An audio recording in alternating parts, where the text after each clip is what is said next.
Buddy. Today we're gathered at the base of Floyd Hill near Highway 70. It's really a location that so many Coloradans have experienced congestion when they're going to or from the mountains during summer, during winter. This is in many ways emblematic of the transportation challenges that have long plagued our state. For the high country, the connectivity through High 70, including Floyd Hill, is the economic lifeblood of jobs in Eagle and Summit County, Garfield County, but it's also a big part of our quality of life on the Front Range, having access to our mountain areas. The last time this stretch of road received major investment was the 1960s, when the interstate was first constructed. And a lot has changed. And with the passage of this transportation bill, a new lane both ways for this entire 7-mile stretch, which is a log jam on the way to or from the Front Range, will be completed over the next few years. And the RFP is going out right away to begin the new lane construction, and it'll be fully funded thanks to this bill. You know, we celebrate that Colorado is a great place to live and doing well, and people have moved here, and we celebrate our quality of life. But with that increased population and increased demand and thriving businesses, also come more demands on our roads and on our bridges, on our transportation system. Along with growth come the challenges of growth, which for many Coloradans has meant more time spent in traffic, less time with their families, money that was lost to car repairs because of the poor condition of our roads. The average Coloradan loses over $600 a year in time stuck in traffic. And you can't even put a price on the non-economic time. How do you put a price on missing your kid's soccer game? How do you put a price on not being there to help your kid with homework because you're stuck in traffic? And that's why we all know, and business community, Republicans, Democrats, people across our state, everybody knows that we need to fix it. We need a comprehensive solution. That was never in question. And we ask ourselves, why hadn't it been fixed yet?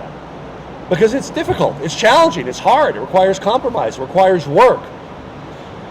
But I'm proud to say that in Colorado, our elected officials on both sides of the aisle, our business community, environmental community, local leaders have risen to the occasion, and we have now passed a bill that I will now sign that will finally fix the damn roads here in Colorado. And SB 260 is a comprehensive solution to a complicated and multifaceted and long-standing issue. You know, if it was easy, it would have been done already. And we saw time and time again that efforts in the past have failed to improve our roads.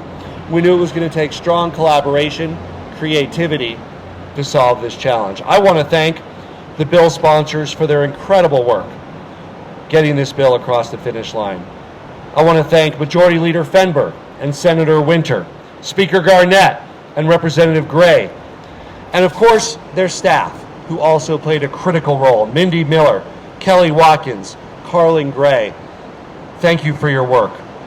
I want to thank Colorado Department of Transportation Director Shoshana Liu for her leadership and vision, alongside an interagency team that included the Energy Office leadership of Will Torr, Carrie Kennedy from my team, CDOT staff including Sally Chafee, Rebecca White, Jeff Sudmeyer, the Colorado Energy Office, Colorado Department of Public Health and Environment. We're joined by Jill Ryan, their executive director here today, Department of Revenue.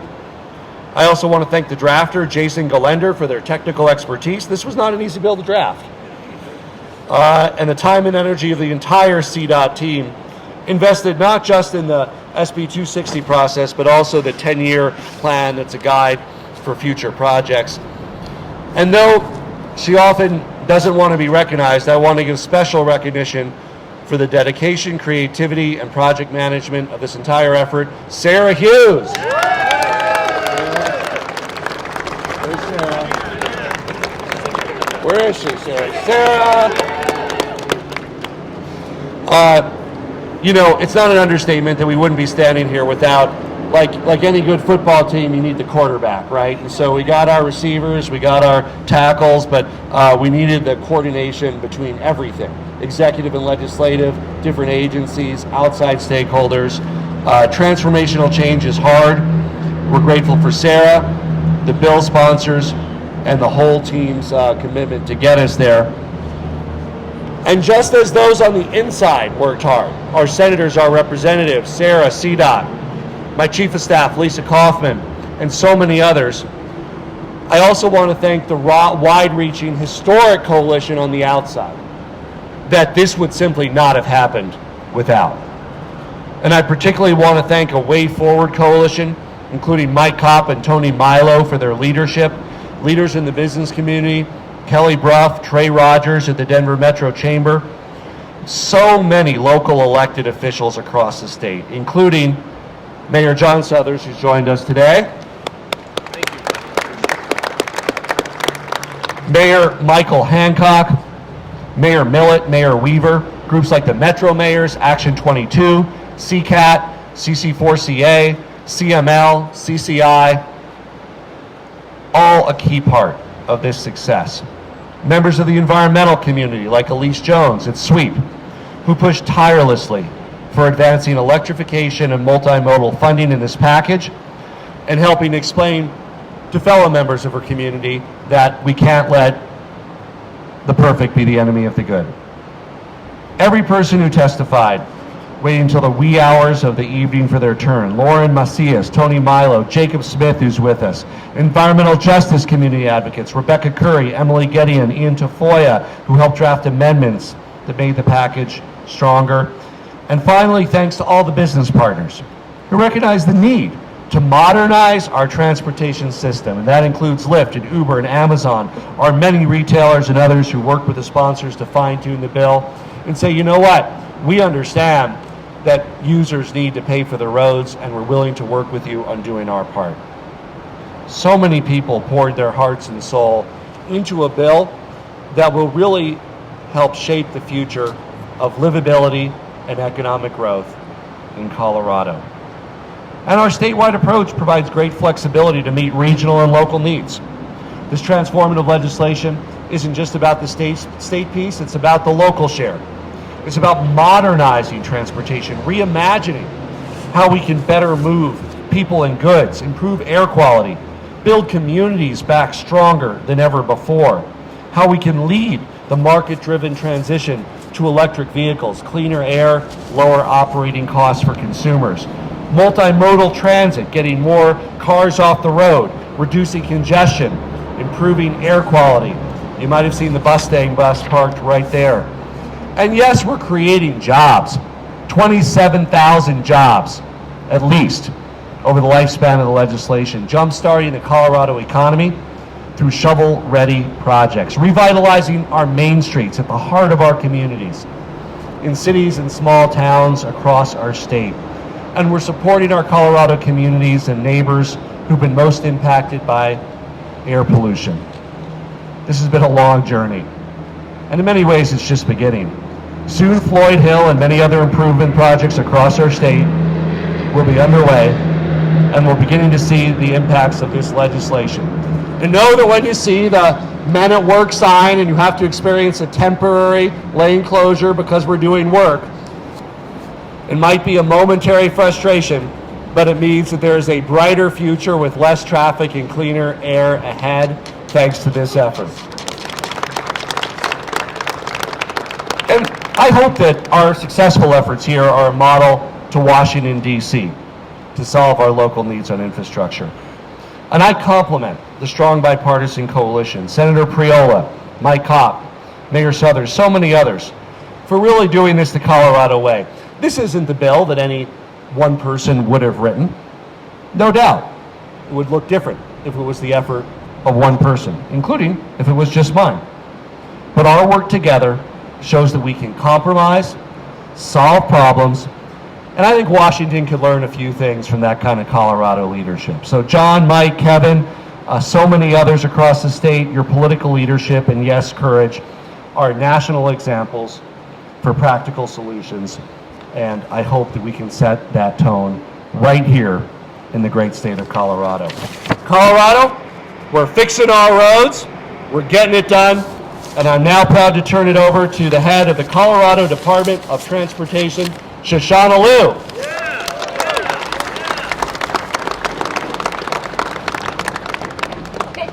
Thank you so much to everyone for being here today, and I would echo a big congratulations to our fearless sponsors and everyone who's here behind us representing a really incredible coalition. It would be impossible to single out everyone on the interagency team who played a role in making this happen, but to try and capture a few, big thanks to my counterparts, the inimitable Will Torr, who I believe is on a mountaintop in the backcountry, and Joe Ryan, who's here today. Our teams, John Putnam, who recently left, David Oppenheim, Eve Lieberman, Carrie Kennedy, Sarah, who somehow wrangled all of this crew into cooperation, Sally Chafee, Rebecca White, Jeff Sudmeyer, and so many more. The stretch of I-70 at the bottom of Floyd Hill, where we stand today, is one of the most treacherous locations on the I-70 mountain corridor. CDOT's planned project here, and one of the largest in our 10-year plan across the state, will address the aging bridges we see right here and deal with the safety and capacity challenges that are often so acute on a steep slope. We won't stop here. We'll enhance multimodal travel and offer a new transit option into the high country, which we're really excited about, improve wildlife habitat, and improve local access in Clear Creek County and the Clear Creek Greenway. And we just recognize the leadership of the I-70 Coalition and folks in this corridor who've advocated for this project for a long time. All of these are core project goals that reflect the best of what we can do to make transportation more sustainable and meet the needs of our diverse, growing state. We're ready to get to work delivering this project and so many others across the state of Colorado. The approach to this project exemplifies so many aspects of the work that we've built towards at CDOT since the start of Governor Polis' administration. We've taken unprecedented steps to engage the public as we developed our 10-year plan, and this project is one of many that rose to the top. We've elevated our work around multimodal options and electrification and integrating those into big projects like this one. We've developed in-house expertise around climate change and land use with a world-class modeling team to make sure we do these projects right. We've dedicated efforts to meeting the environmental justice responsibilities of transportation, an area where we have a lot of work to do, which will continue. We've worked to embed equity, diversity, and inclusion into all aspects of our work, and making sure that we prioritize environmental protection as we build big projects. And we point out that with this project, one of the features is that we'll be doing it as a system of bridges, think Glenwood Canyon, so that we can keep the mountains intact. And we've proactively committed to greater transparency and accountability around our project budgets and project delivery. And this project is the first one where we recently started a public engagement process around project delivery method that's now required for all big projects at CDOT. We appreciate the legislature codifying all of this work and are now pushing to do even more, and we're ready to get to work. Getting to today has taken just a tremendous amount of commitment from so many people, through months and years that preceded the process leading up to this immediate bill. From the stakeholders who cared deeply about fixing our challenges, from the legislators, who led their colleagues to making this happen, to our Transportation Commission and the Air Quality Control Commission, most of whom are not here today because they're busy at work, to so many local partners across the state and so many others. At CDOT, we're committed to honoring all of the work that's brought us to this point, and we are ready to get shovels in the ground. Thanks. And now I'm my honor to turn it over to Senator Fenberg.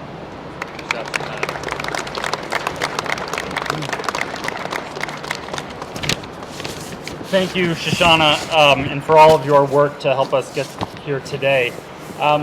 Against all odds, we are here today, and that is something to be incredibly proud of.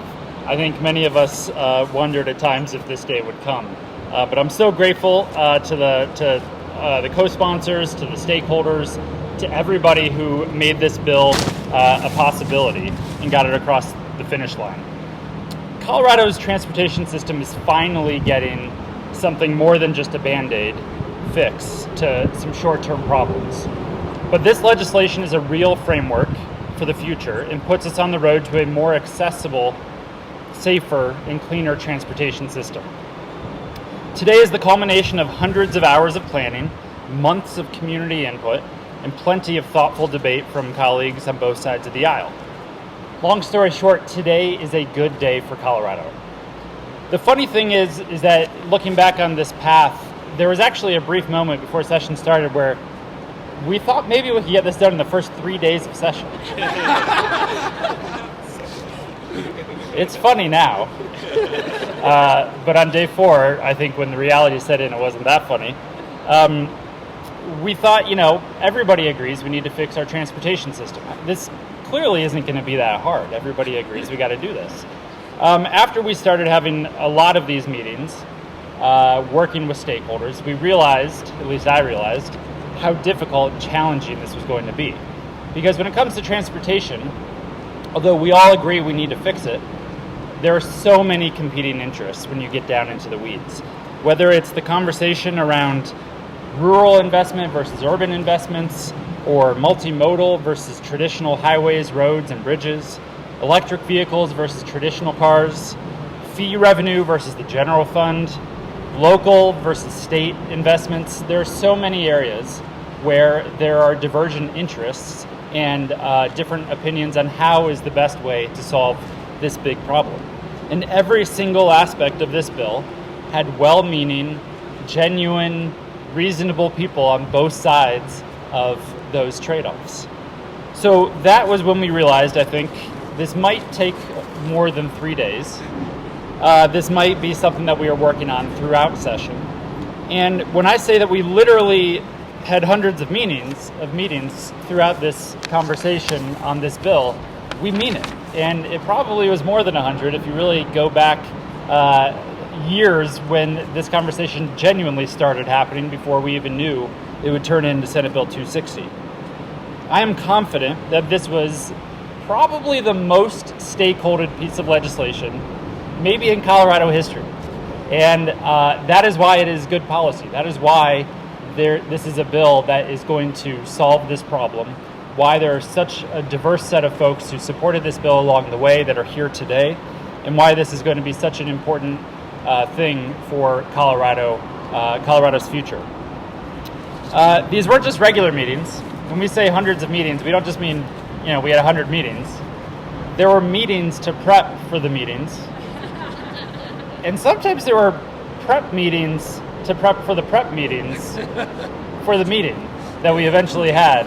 And it was a long process, but we stuck with it. And to be honest, there were probably such difficult negotiations at some points where each of the sponsors, I know, thought about, maybe this isn't going to happen this year. Maybe it'll be for next year. Maybe it's time to throw in the towel and take some time and come back to it. But the great thing is that none of us actually said that out loud. We thought about it, but we all stayed at the table. And we knew how important this was to get it done for the people of Colorado. And the 4 of us stuck together with the stakeholders, with the different people that were involved along the way. And here we are today. We didn't let the perfect be the enemy of the good. We set our sights on doing the most good for the most people. And we said we wanted our approach to both be aggressively reasonable and reasonably aggressive. And I might be biased, but I think we knocked it out of the park with Senate Bill 260. The best part about this bill is that it not only fixes many of the immediate needs, like Floyd Hill, where we are today, but it lays the groundwork for a framework to fix the structural problems that got us into the areas and the problem areas where we are today. To have a long-term, sustainable revenue plan, accountability, and planning to actually build the future that Colorado needs. Because we shouldn't just build a transportation system for today, but one for 10 years from now. And that's what this bill accomplishes. So yes, today is a big deal for Colorado. Today is the day our transportation system begins to become a reliable asset rather than an ongoing liability.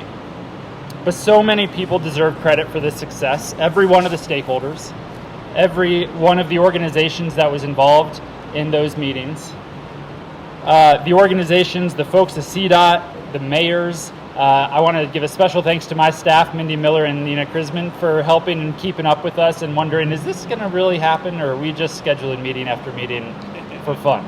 But we got it done. And of course, a special thanks goes out to Sarah Hughes for keeping us all on track to get this done. Sarah, I still don't understand any of your spreadsheets. I was just playing along for the last 6 months, but somehow it worked out and things added up. And thank you for your commitment, your tenacity, your intellect for helping us get this across the finish line. To say a special thank you, and just to embarrass you a little bit more, we do have a custom road sign from CDOT for you, Sarah.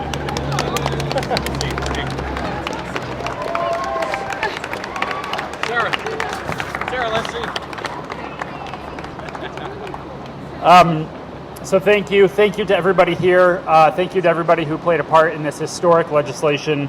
Now I want to hand it over to my co-prime sponsor in the Senate, whose work on what eventually became Senate Bill 260 truly predates any of the conversations that we had this past session, and the chair of the Transportation and Energy Committee, Senator Faith Winter.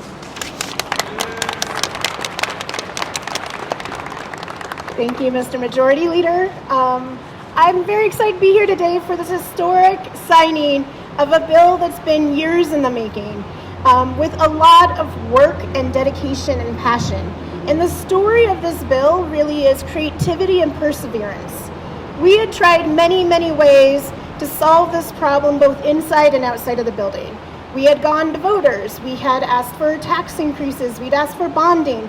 We tried to do solutions in the building, but what would happen is all these stakeholders would go to their corners and say, that's not enough for rural roads, or it's not enough multimodal, or not enough on climate. And through perseverance, we started doing what we called the road show. And we just did meeting after meeting and saying, what's your aspirations? What do you want out of this? How do you want to make Colorado better? And we would hear about improving roads in all four corners of the state. We'd hear about increasing multimodal options to make sure that people could get to school and they could get to their jobs and they could get to work from where they could afford to live. And we would hear about how we had to clean our air and make sure we were addressing our climate. We'd hear about how we could make it easier to buy an electric vehicle and charge that vehicle and still be able to go camping and hiking and travel the state. We would hear about people that wanted to get out of traffic, and we had all these aspirations. And then we started putting solutions down. And you would be like, well, it's not quite the perfect solution. And so what I want to do is give a round of applause for everyone that's standing behind me for not leaving the table and for staying at the table even when you didn't get everything you wanted.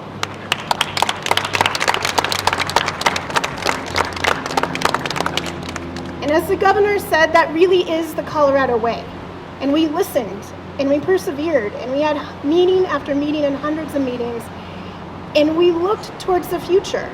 Because how we've been paying for our transportation system just wasn't working. We know that the gas tax isn't going to be sustainable. We have more fuel-efficient cars. We're going to electrify our vehicles. So we had to come up with something new. And at the same time, how we use our roads is changing. We're using more roads for deliveries of food and packages. We want more choices. Younger folks don't want to buy a car. They want to be able to get in a bus and get to where they work, right? So we had to think differently, both in how we invest and what we spend the money on. And because of that, we have set Colorado up for success, not just this year, but for years and years to come. Because we do have a sustainable funding source now, and we're spending it in ways that are going to make people's lives better. And that ultimately is the accomplishment of years of work that brings us today to Senate Bill 260. So thank you everyone for your time and dedication. And one of those most dedicated people that was at the table and never left and really helped us get to this endpoint is Speaker Garnett.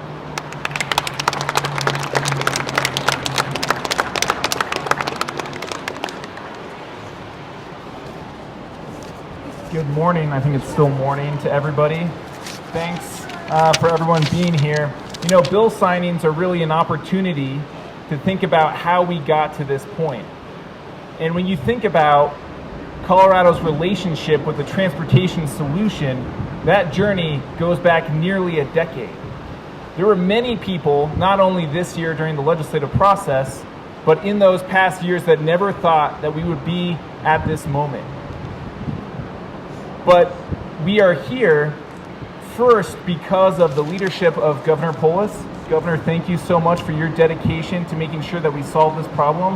And to the three sponsors that I worked with, Majority Leader Fenberg, Senator Winter, and Representative Gray, all of your leadership got us to the point where the legislature delivered on what people thought the legislature could never deliver on, which was a legislative package to solve the transportation problem that has plagued this state for over 20 years.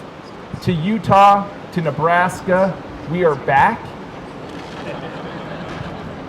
No longer will your citizens be driving into our state making mockery of our roads. Okay, no longer will we be 37th in the country when it comes to the quality of our highways. No longer will we be 47th when it comes to the condition of our rural pavement and our rural road safety. When you drove down today, I hope you realized what I realized, which was failure this year was not an option. And the fact that we were able to deliver in no small part is also due to the stakeholders behind me who helped us get to the finish line. We have seen that the stakeholders that care about transportation are diverse.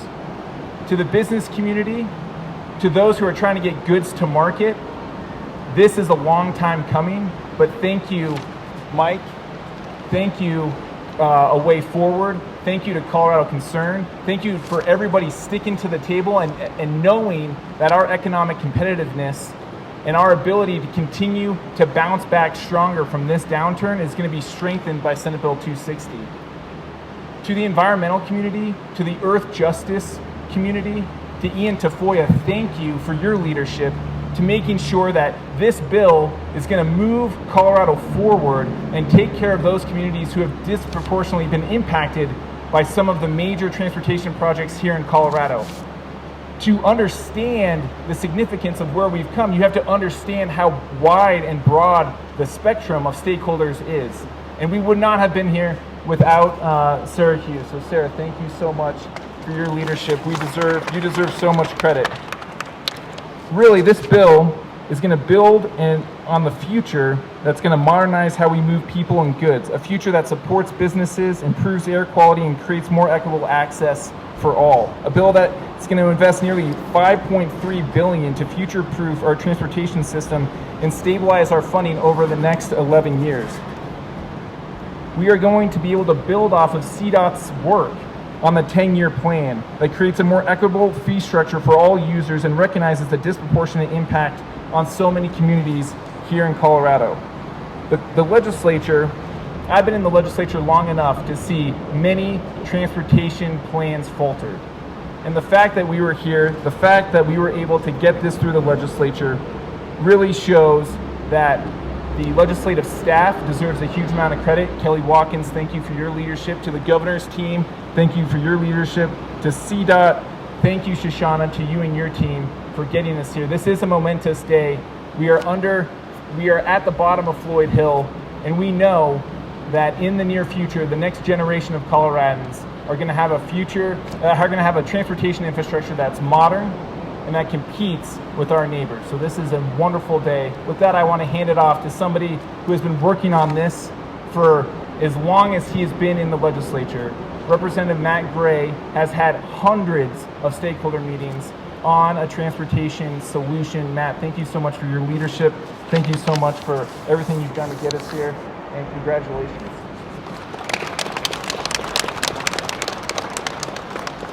Thank you so much, all of you, everyone behind me, and everybody who's been mentioned so far. I love seeing the smiles on everybody's faces here today, but I also want to tell you the story. I don't remember what day our first Zoom call was to start pitching this idea last summer, but I'll tell you, the looks on people's faces were not the same.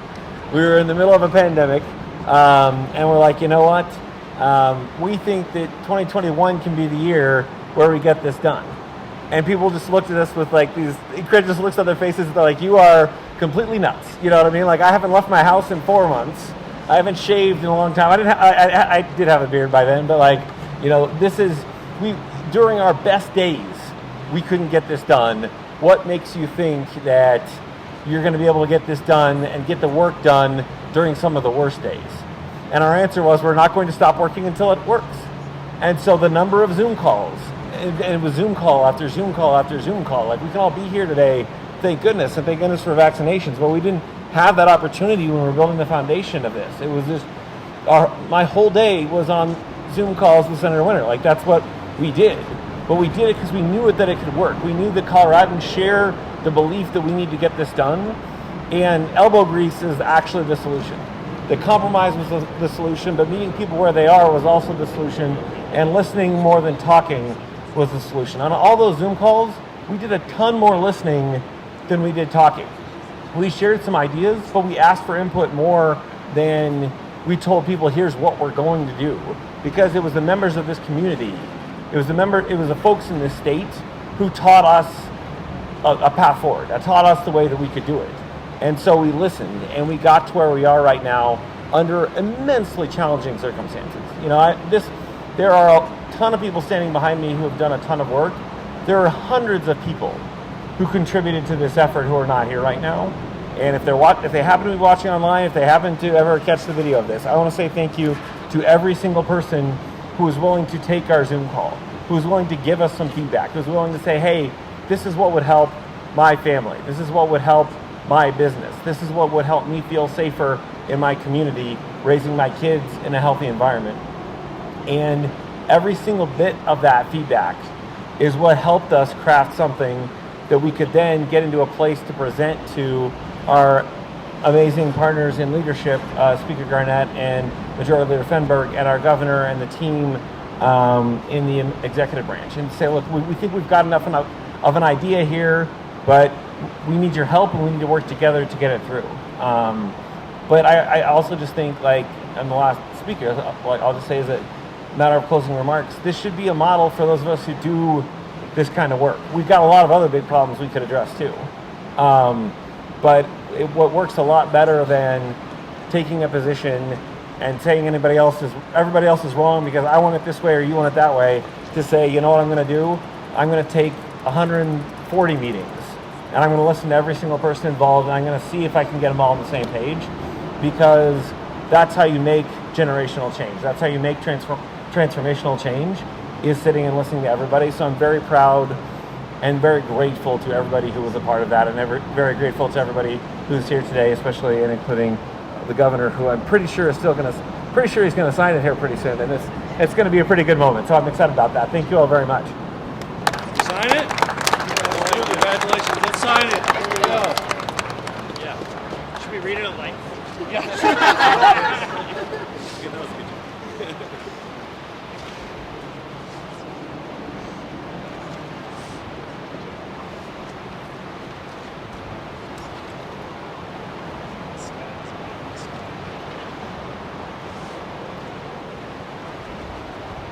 It's officially the law of Colorado.